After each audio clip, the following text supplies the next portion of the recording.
متوسط اور غریب آدمی تو ساری زندگی جس طرح کولو میں بیل جتا ہوا ہوتا ہے کام کاج میں جتے رہتے ہیں اور کمائی کر کر کے لوگوں کی ضرورتیں ہی پوری کرتے رہتے ہیں۔ ایک بیٹی کی شادی کی اور جمع شدہ پونجی اس پہ لگا دی، مقروض ہو گئے، پھر کچھ عرصہ قرضہ اتارتے رہے اور پھر اس کے بعد بیٹی کی شادی کی تیاری میں لگ گئے۔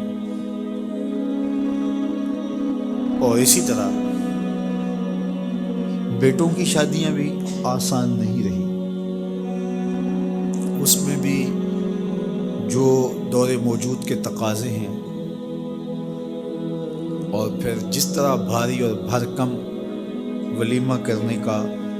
ایک کلچر پیدا ہوا ہے، جس سے آپ یہ معاشرے کو بتانا چاہتے ہیں، اپنی برادری کو بتانا چاہتے ہیں کہ ہم اتنے مؤثر ہیں اور ہمارے تعلقات اتنے وسیع ہیں۔ آپ کا قد کاٹ اور آپ کی شناخت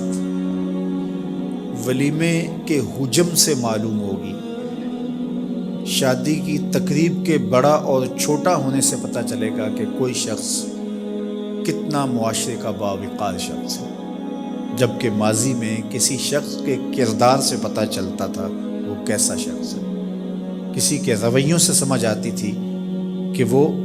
کیسا شخص ہے، اس کے کیے ہوئے وعدے بتاتے تھے کہ وہ کیسا شخص ہے، اس کی زبان کی سچائی، اس کا طرز زندگی، اس کا انداز معاشرت، اس کا طرز وفا بتاتا تھا کہ وہ کیسا شخص ہے۔ لیکن آج چونکہ یہ اقدار دم توڑ گئی ہیں تو ہم اپنے آپ کو بڑا بتانے کے لیے اور اپنی شناخت کروانے کے لیے ہم ان چیزوں کا سہارا لیتے ہیں جو کسی شخص کی شناخت نہیں ہوتی۔ تقریبات کا حجم بڑھا کر کے اور اپنی دولت کی نمائش کر کے اور کچھ شخصیات کو اپنے پاس مدعو کر کے ہم یہ تاثر دینا چاہتے ہیں کہ ہم اس معاشرے کے انتہائی اہم شخص ہیں اور ہمارے تعلقات کا سلسلہ بہت دور تک پھیلا ہوا ہے، اور نتیجہ کیا کہ ہمارا سارا سرمایہ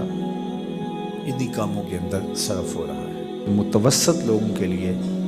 بہت بڑی مصیبت اور بہت بڑا مسئلہ بن جاتا ہے، اور غریب آدمی بھی اس چکی میں پس رہے ہیں۔ یہ جہیز کا کلچر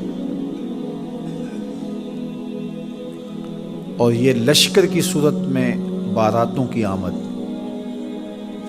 گھر کے کچھ افراد اور کچھ ضروری لوگ اگر آ جائیں تو اس میں کوئی حرج نہیں ہے، لیکن یہ 500 لوگ ایک لشکر کی صورت میں بیٹی والوں کے گھر آئیں، اس کی کوئی تک بنتی نہیں ہے۔ اور پھر لوگ شروع یہاں سے ہوتے ہیں کہ آپ نے جو دینا ہے وہ تو اپنی بیٹی کو دینا ہے، ہمارے یہ مہمان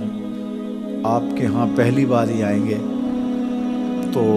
ہمارے مہمانوں کو خوش ہونا چاہیے، ان کے بیٹھنے کا انتظام اچھا ہونا چاہیے، ان کے کھانے کا اہتمام ٹھیک ہونا چاہیے، ہمارا تو بس یہی مطالبہ ہے۔ اور پھر وہاں سے راستہ کھلتا ہے اور جہیز کے مطالبات بھی شروع ہو جاتے ہیں۔ بیٹی والوں پہ بوجھ نہیں ڈالنا چاہیے، لیکن بیٹے والوں پہ بھی بوجھ نہیں ہونا چاہیے۔ جب کسی معاشرے میں نکاح مشکل ہو جاتا ہے تو اس معاشرے میں بدکاری پھیلتی ہے، اس لیے نکاح کو آسان بناؤ تاکہ بدکاری کی طرف رغبت اور آسانی نہ ہو۔ ہمیں سادگی کے ساتھ نکاح کرنے کی تلقین کی